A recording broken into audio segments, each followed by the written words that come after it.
Wagwan. No, you can't be doing that. Well, I just It's did wrong. it. Fucking fight me. I'm devoed, man. It feels like a loss. Well, it feels like yeah. we've lost 2 points. But- You trying to fucking make me... Patrick's here, everybody. Thanks for guys. joining us. From United have just from Stretford fucking Paddock. lost 1-1 at Wolves. Yeah, Patrick from Stretford Paddock's There we joining me. Would you have taken 4 points Yeah, out of 6 at the beginning of the season? There you Don't go. ask me this now, because now I've seen what we did. Abdul's been I'm tweeting about it as fucking well. wounded. Wounded. Having known how we performed in the first half, if we performed like that in the second half, Yeah, we didn't. I'm annoyed about the fact that we don't have all 6 points. But at the beginning of the season, I would have taken it.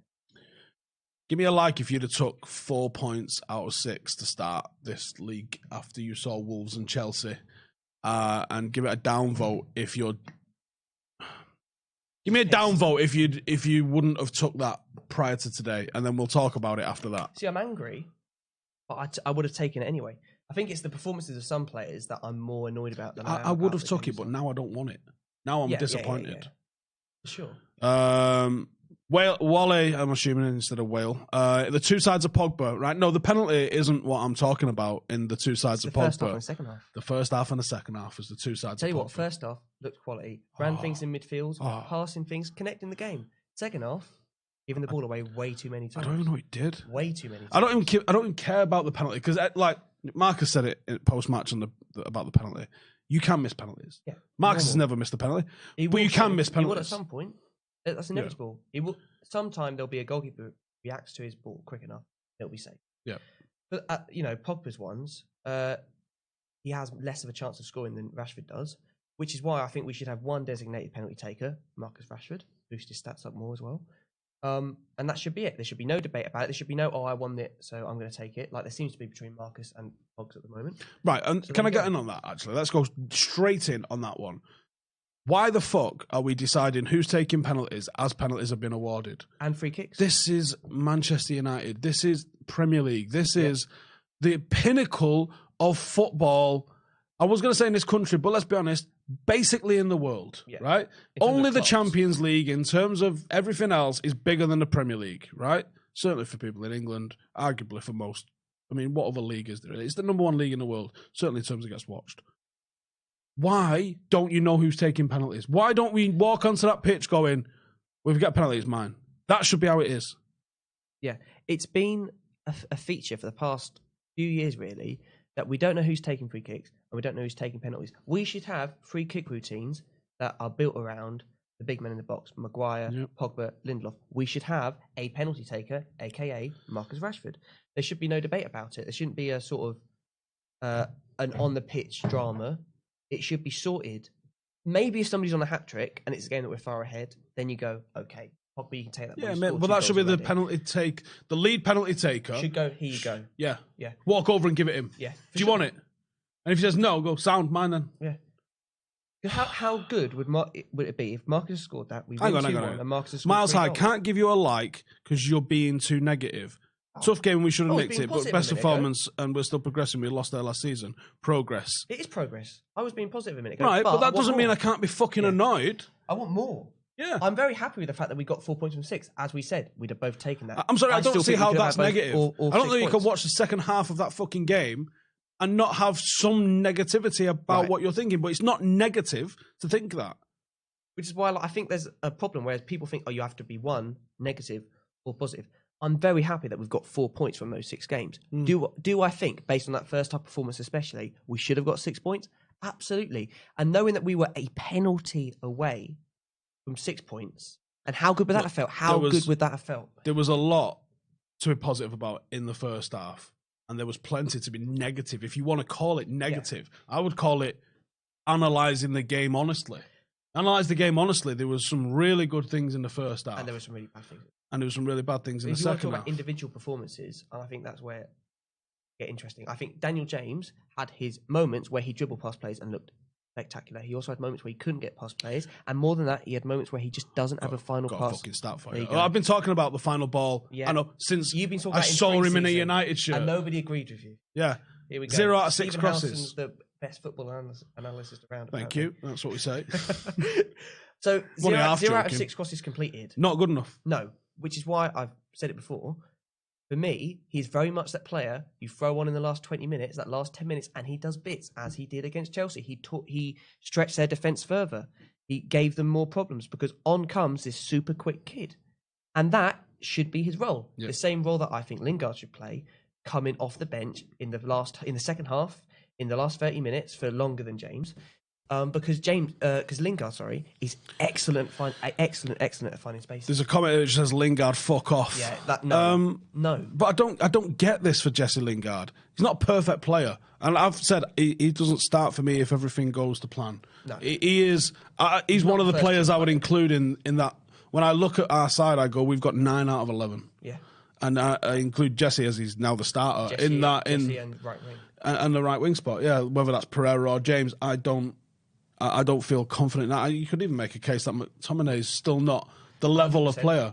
Neves walks in over him. McTominay's been McTominay's been asked to do a job which he is under a lot of pressure to do in that CDM role. It's one of those positions where you get spotted if you make a mistake. And honestly, I think McTominay had lots of moments in that game where he was good. He was able to get the ball and get rid of it quickly. By no means is he, top tier at that yet, but I do think there are positives to his game, and I do think it looks worse on him when he makes a mistake because of the position that he's in. Whereas, say James makes a mistake, Aaron Wan-Bissaka's there to bring the ball back. But that's the game. Strikers live and die on goals. Wingers live and die on goals and assists and chance creation. And centre halves, you make one mistake. Goalkeepers, you make one mistake. Number 6 is in the current climate. You make one mistake, it's catastrophic. Yeah. McTominay wasn't particularly good, but I also think it's harsh to say that he would have been the worst player in the team or something. I think if I'm being frank, James probably was the worst player in that team tonight, or Shaw. Lingard still coming in for a lot of hate, which I don't see. I don't see. And I've been saying he hasn't scored or assisted in 2019. Did you see his involvement for the goal? Yeah, it was me. He had 3 different touches in that goal. He's a link man. He give it this guy, takes it from that guy, gives it this guy, moves and keeps moving. Lingard finds spaces, which is why I believe he's better coming on as a sub. Because if you look at the performances where he comes on as a sub, he finds gaps. He knows where there's a gap in the midfield and he runs through because of how he presses. And finds it. And in certain games, he's useful as a pressing player. Having said that, he's not the issue in that team. The issue in that team is probably a lack of CDM and a lack of right wing, especially because that just limits our options. Yep. If James, James is good, but again, James is very much a sub player. So say we had a Sancho-esque player on the right, how many more opportunities do we make that game? Enough to win the game, probably. Well, the way Sancho's playing, probably gets you a goal and an assist. There you go, yeah. He's just absolutely killing it. I think if you look at this, come next season. There's more fundamental issues, and Ole has to take some of the blame for these. Not all of the blame. I don't put all of the blame on these. I put some of the blame, and I was disappointed in terms of the transfer window. Definitely. You lose Herrera, you lose Lukaku. Your thoughts on those aside, those players play regularly. Yeah. We didn't bring anyone that backs those players, and we obviously also lost Fellaini. Yep. There's issues there, and people saying Lingard shouldn't start week. You've never seen me say that he should, right? But the abuse he gets is ridiculous. Leaving Neves unmarked on the edge of the box, dumb. Fucking ridiculous. Great finish, great goal. Ridiculous. But you can't do that. And I think the thing with Ole, right? And the subs. And this is what I was going to come on to. I think a lot of the transfer stuff isn't his fault. And actually, I'd say we had a good transfer in the sense that we sorted out our defence. Anyway, moving on from that, seems to be a trait of his managerial style that happened even in the Paris game, for example, and in other big games before that. He does not make subs until very, very late. Now, I think his thinking is, the later it is, the bigger impact they can have because everybody else is tireder. No. The more time that you give them on the pitch, the bigger impact they have. Greenwood with 20 minutes in that game, could we win it? There's a bigger possibility than what we had. I mean, he didn't get a shot. He barely got a touch, and the touch that he had, it was a failed cross into the box, and you can't blame a man for trying. So it's one of those where you do have to question Ole's continual decision not to make subs, because every last game, even against Chelsea, when was the first sub? 75th minute. But that's about. I mean, and in this game it was again. 80th minute, and then 88th minute. We don't necessarily have those options on the bench, and that terrifies me because that's really true. Yeah, 1 or 2 subs, and we are in shit straight. Which is why maybe we shouldn't have let Sanchez go. Sanchez hasn't actually gone yet, but by the sounds of it, we've packed his shit and fucking found him a taxi, sounds of the post-match interview with Solskjaer as well, in which he said, he's our player for the moment. That implies he's going. Yeah. But is that not the type of player who has the potential, if nothing else, to change a game that you want to keep? Yep. I don't know. Right, I'm going to head over to the Patreon Massive for the questions. Dig into some of these if you can. Where's the sub, says Melv. Totally. What did we learn tonight, says Ali. I think we learned Luke Shaw has become the weak link in defence. That target. You can't. If Adama Traore is a left winger, does he attack? Way too many times. Does he attack Wan-Bissaka like that? I don't think so. No. So Shaw had a weird game in the sense that first half he made a few good forays forward, and if Martial, if he hadn't shot that goal, you could see Shaw cutting inside into the middle of the park. He could have cut it across. Was that what Santos did? By bringing on Adama Traore to give Luke Shaw something. He knew Luke Shaw was a weak gap. He pegs him back and also attacks him. Yeah, absolutely. Limits us going forward. You know what? I'd probably say that's exactly what happened. And more than that, so basically the Wolves in the second half, they pressed our midfield and our midfield couldn't handle that ball. It just started losing the ball. It started making stupid passes. And that's how Wolves got themselves back in the game. And that's how momentum switched immediately. Coming into that second half, think about how quickly we were like, everybody in the studio was like, you guys on the watch-alongs, us guys behind the scenes were like, we're not quite sure what's going to happen here. Because they pressed us and our midfield looked especially shaky. And it just messed it up. Someone commented on my video, idiot fat fuck, I think you used, was the moniker he gave me. Imagine saying that Wolves midfield's better than ours. Wolves midfield fucking is. On its day is better than ours. There's no way denying. Jarvis says, stop nitpicking on Ole. The game with him. No, I'm not. It's not nitpicking. It's analysing everything that happened and trying to be honest about everything that happened in a game and seeing if you can identify something. I mentioned this on the watch along, and I think it kind of goes unnoticed. I bored myself talking about Ashley Young in the end. But look at the fucking impact an actual right-back has made. Massive. It annoyed me that I had to keep talking about it. It annoyed me that people go, it's fine, he works hard. And I'm going, he's fucking shit, lads. Yeah. Watch what happens when you get a good right-back in and what has happened with a good right-back in. You go, that's dealt with now for the next 10 years. That's one of the highlights of today, is 2. Aaron Wan-Bissaka at right-back is immense. And in terms of... So there's the whole debate of, is Trent Alexander-Arnold better or is Aaron Wan-Bissaka better? Depends on what you want. If you want defence, Aaron Wan-Bissaka is the best right-back in the world, I'd say. Honest, I know it's crazy, but I would say, on current form, based on last season and based on right now, Aaron Wan-Bissaka is immense defensively. He's fucking immense. Immense. If you want someone going forward, Trent Alexander-Arnold is obviously on the same level. Obviously your man. Now, the other highlight, Maguire. Anything that came near him in the air, cleared out of here. There was only one dodgy moment on the floor. You know what? There, like in the FA Cup semi-final, we lose that game if you have a Smalling or Jones making a mistake at the back. We lose that game if you have Young, instead of getting the ball out and being sensible, trying to do a few Cruyff turns, right? Which is what happened before. All right, anyway, let's do some of these questions. Is there a permanent penalty taker? I would say fucking clearly not. Should be Rashford. Sorry, Ari, what did we learn tonight? We'll find out what we learned, but there's opportunities to learn, weren't there? Adama in January. I think I said this last year. I like Adama Traore. Everyone's like, shut the fuck up, you dick. Just as a plan B. Yeah, for that role. When are the Pookie rumours starting, do you think? I'll take him. Norwich, I'll give you 20 million. If you search hard enough, it's probably in the Metro. Yeah, definitely. Sean Wright, do you think the most encouraging thing is not being pinned back by Wolves after they scored? We did react to the goal quite well. Obviously went and got the penalty. I mean, if it doesn't get brought down, Pogba might have actually scored. What's the penalty policy? I hope it's not who goes down gets it. But I think there should be a permanent. Pogba to Madrid for 150 million still on. No, because we have no one to replace him. Jesus, literally can you no one. Imagine that Sanchez goes and Pogba goes. What do you do? Panic. So actually, it's a good question. Pogba goes for whatever reason, he's gone.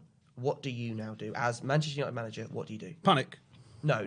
If you don't panic, what do you do? Oh, well, I'm panicking. Okay. But do you say, right, Gomez, on you go. Do you go McTominay and Pereira as a Jesus, back two? it'll be McTominay. It's a genuine question. What do you do? He's not going. He'll He's probably not throw Fred in. There's no way he's going. But he should be panicking. What do you do?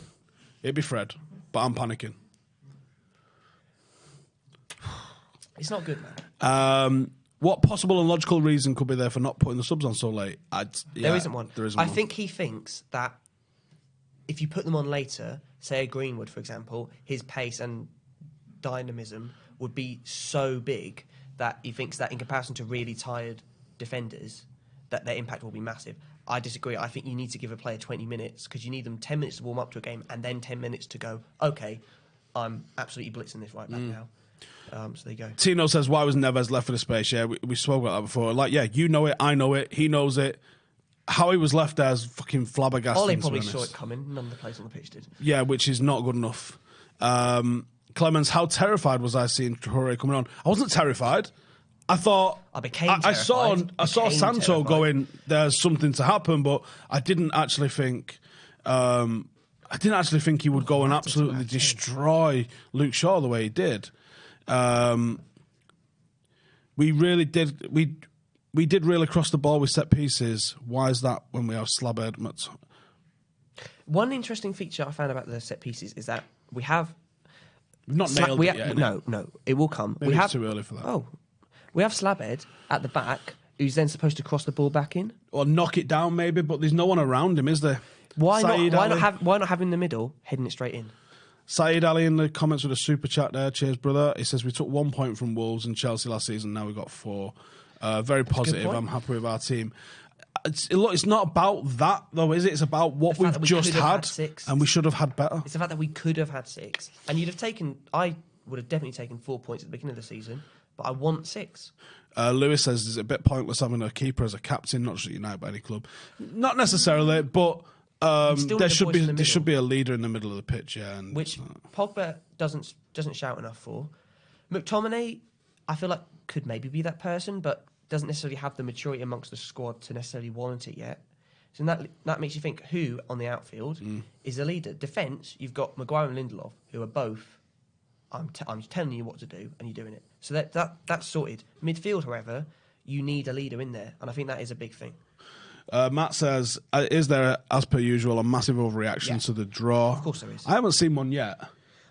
There's always people are fuming at the manner of it. As soon as we sort of get annoyed about not winning, like as soon as there's any minor negative, we immediately jump on that. The same way, as soon as there's a minor positive, we jump on that as well, right?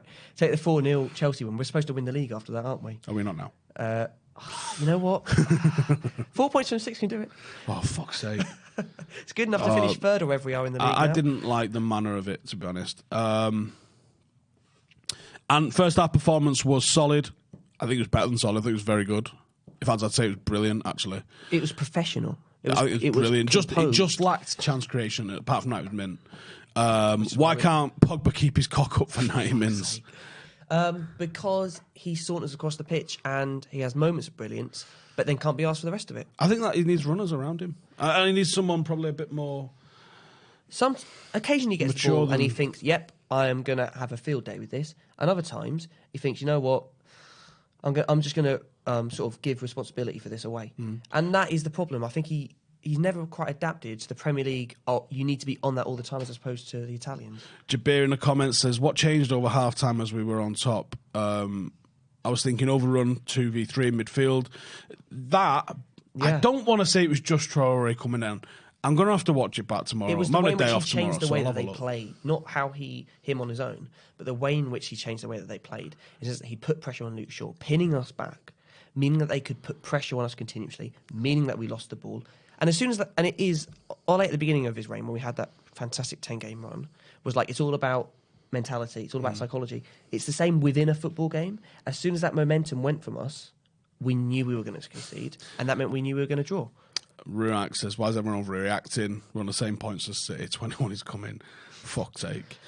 Daniel James is 21 years old. He's going to score 21 games for the season. He's got the number 21 shirt, 21st title. There you go. Flawless logic. Brian says, will tactics like throw super speedy Traore against Luke Shaw haunt us all season? That's to Lukaku being a dick? I said this when it happened. Yeah, is that opens up people to target that? I don't think that happened today, but maybe there was an element. Luke Shaw had moments where he was really quick, like in the game, like overlaps. He was quite quick. I think it's about if they can pin him down, they stop our press and they allow themselves to put their own press on us, and that's the issue, I think. Lewis, do you think it's testament to how we've improved defensively last season? They never really got in behind us properly. There was a couple of times we were shaky, but I think I've said this a few times. We're going to have to accept that because we attack in such numbers. There will be times when we get fucking overrun at the back. It's how we scramble. We scrambled all right today. It was only really that corner that we really fucking just switched off and defensively isn't the biggest issue. It's more the fact that our midfield didn't create chances and we didn't finish chances. That's the actual big issue, because that goal, like that Neves scored against us, it's a fucking right goal. We can do something about it, but that's about the fact that the midfield didn't have someone on the edge of the box. And also, defensively, we were solid. Fucking finish! What a finish, mate! Jesus, he's one of them. You just go. I mean, De Gea got a touch to it, and it hit the fucking bar. I thought he was offside. What's this? I think it was Jota. Part of me thought he was offside. He wasn't. Donna says Jamie Carragher and Gary Neville, who's on top and who's on bottom? I think fucking Carragher at the minute. The last time I seen him rinse someone like he did the other day, it was fucking me this is who gets the top bunk bed, isn't it? No, I think it's who's fucking getting rinsed at the minute. That one that you're sponsored by the Glazers was like... That was interesting. Carls, what affected our drop in performance? Was it simply that they stepped it up? I'm going to have to watch it again. I'm going to watch this again tomorrow and have and I'll do some notes and see what I think. I want to see how they attacked in the first half. For me, it's the way that they pressed. For me, it's the fact that they pressed us and kept they definitely pressed it better. Brothers, will we see more of Shaw being abused by pacey opponents after Ron released the info? Let's see. If it becomes a thing, we got a problem, haven't we? I hope Inter get put into the Europa League, and I hope we batter them. Can you imagine that? I think Lukaku would score against us. Lukaku might score against us, but I still think we'd batter them. Oh, you know, look trash. Sanchez rolls it back 4 years and is just fucking sensational, and you just like... AC Milan look considerably better than Inter Milan, honestly. But anyway, there we go. Ben says, do you feel like Shaw's inability to play progressive football from the back hurt our build-up? Every time he played it back to Maguire, there was no... Luke Shaw's possession in that build-up play, I have noticed this a few times, that he doesn't to play that. I think Marcus struggles. Marcus got no touches in the opposition area as well. I think he struggles with Shaw behind him for that. Listen, I didn't say he was the weak link, right? People thought I was digging him out. I didn't say he was the weak link just for a giggle. I said it because I see him as a weak link in that chain. It's true. It's true. And he's our player of the year. Who do we have? What alternatives are there? Say you want a progressive left back. See...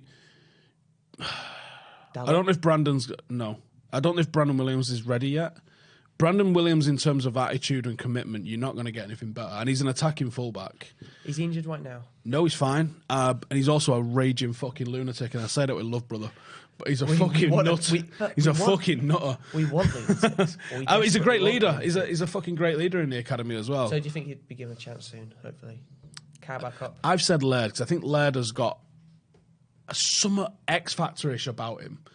I don't know. Brandon could surprise everybody and be a real first-choice player somewhere. But I just feel like, even though at the moment he's playing on the right, it might be Laird.